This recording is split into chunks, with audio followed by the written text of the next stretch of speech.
Salut à tous, c'est Cyril71, bienvenue dans cette nouvelle vidéo. En cette soirée du mardi 12 juillet 2022, je vous retrouve pour un nouveau point météo.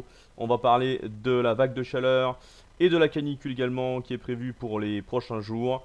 On va y voir un peu plus clair, je vais vous expliquer avec les centres d'action. Et notamment, on va surveiller surtout une goutte froide qui sera l'origine de tout ça. Et on verra jusqu'à où cette vague de chaleur, cette canicule est possible. Quelle échéance? Alors, on est ici avec le round de contrôle ensembliste américain. Cette vague de chaleur a commencé aujourd'hui. Alors, attention, le terme canicule ne sera pas employé pour tout le pays et notamment pour certaines régions de la moitié nord qui seront plutôt concernées par une vague de chaleur et non une canicule, car les seuils de canicule ne seront pas atteints au-delà de 3 jours. Ce qui veut dire qu'on ne peut pas appeler ça une canicule. Par contre, pour certaines régions, notamment le sud-ouest, mais aussi une petite partie du centre-ouest, la limite, ce serait en direction des Charentes, du Limousin, et également peut-être en fin d'échéance pour la semaine prochaine, on verra du côté du sud-est et du centre-est. Donc là, effectivement, les seuils de canicule seraient atteints au-delà de 3 jours. Donc l'épisode caniculaire aurait lieu sur ces régions-là. On va voir avec les centres d'action et ensuite on regardera la masse d'air justement. Je vais vous montrer avec un peu plus de précision. Alors, on a évidemment un dôme anticyclonique qui nous concerne. Pas de surprise, vaste anticyclone depuis les Açores jusqu'à l'Europe de l'Ouest. Les dépressions sont très au nord et on va voir l'évolution. C'est parti avec demain mercredi donc la même situation. Toujours ces conditions anticycloniques et une goutte froide présente ici du côté des îles Canaries, au nord des îles Canaries, qu'il va falloir surveiller. Voilà, c'est cette goutte froide justement qui va faire parler d'elle. On a un nouvel anticyclone à 1030 hectopascales qui se positionne ici sur le proche Atlantique et qui va venir nous influencer en fin de semaine.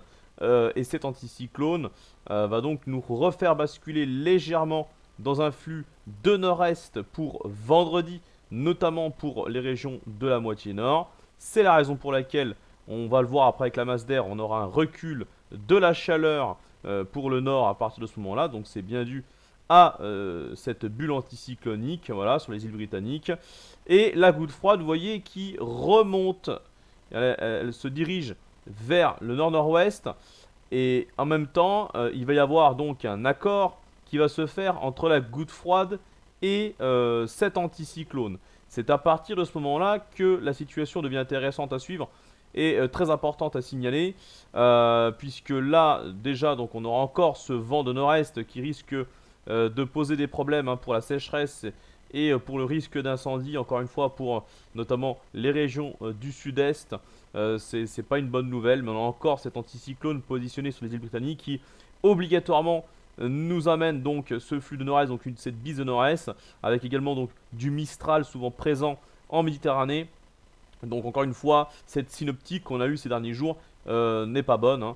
De ce côté-là, ça va recommencer encore une fois, surtout que les températures seront de plus en plus élevées, notamment pour la moitié sud.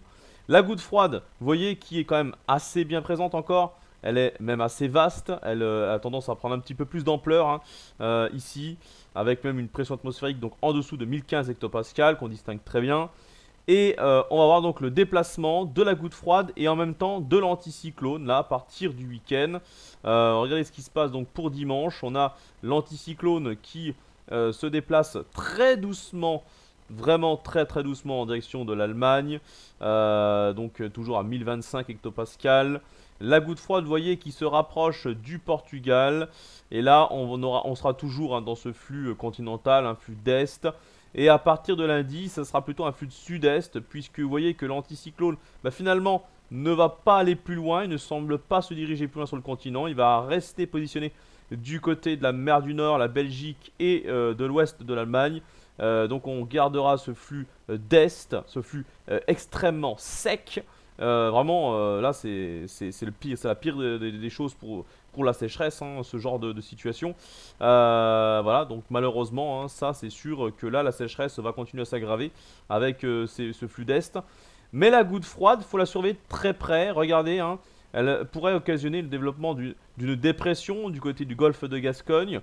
qu'il faudra suivre, puisque là, elle viendra rentrer en conflit avec finalement ce dôme anticyclonique et de chaleur sur notre pays, notamment donc là pour le mardi 19, entre le mardi 19 et le mercredi 20. Donc oui, c'est une semaine d'échéance, donc forcément ce n'est pas très fiable, mais globalement la tendance qui se dessine semble aller dans ce sens, avec une dégradation orageuse possible pour mardi. Voilà, donc mardi soir, peut-être mercredi. Alors, on va regarder maintenant la masse d'air, voir un petit peu plus près cette vague de chaleur, cette canicule. Donc là pour mercredi on voit très bien, bon déjà la chaleur a commencé ce mardi, on voit déjà effectivement cette chaleur sur la moitié sud, la moitié ouest essentiellement. Et là elle prend un peu plus d'ampleur pour ce mercredi jusqu'à jeudi.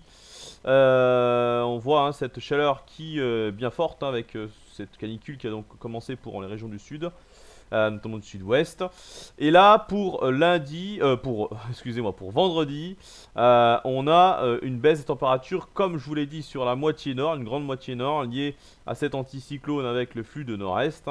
Donc là, on a vraiment une baisse de température assez sensible même par endroit. Donc là, on pourrait perdre 5 à 10 degrés quand même, notamment pour le nord de la Seine. Mais globalement, c'est toutes les régions au nord de la Loire qui vont perdre quand même quelques degrés. Bon, ça restera respirable, on va retrouver une atmosphère beaucoup plus respirable. Par contre, ça ne va pas durer, puisque à partir du week-end, alors samedi pas encore, on voit que globalement les régions du nord sont bien situées en dehors de la zone donc, de chaleur importante. Mais par le sud-ouest, notamment par l'Espagne, on voit très bien là, cette vague de chaleur impressionnante donc, qui revient. On voit également au niveau de la masse d'air la signalisation de la goutte froide ici. Et qui va remonter donc ensuite vers nous comme on l'a vu juste avant, et qui nous envoie avec l'effet pompe à chaleur cette vague de chaleur impressionnante depuis donc l'Afrique du Nord via l'Espagne. Et là donc pour le début de semaine prochaine où on atteindrait le pic caniculaire, je dis bien un pic caniculaire, mais attention, encore une fois je le répète, non, la canicule ne sera pas sur les régions de la moitié nord, même si effectivement là en début de semaine prochaine on atteindra des valeurs remarquables proches des 38 à 40 degrés, mais ça devrait durer moins de 48 heures entre lundi et mardi, puisque ensuite on aura une baisse des températures avec le passage de la goutte froide, notamment donc pour les régions du nord. Par contre, là pour le sud-est, une partie du centre-est, il faudra surveiller, la chaleur pourrait bien résister un peu plus longtemps. Voilà, mais bon, tout cela est à affiner, c'est encore bien loin. Là, 20 juillet, ça devient impossible de dire ce qui va vraiment se passer. Dans tous les cas, voilà ce qu'il faut retenir pour l'instant sur les modèles. C'est tout ce que j'ai à dire. Donc merci d'avoir suivi ce point météo. Bonne soirée à toutes et à tous et à très bientôt. Bonnes vacances et prenez soin de vous si vous êtes en vacances. Ciao.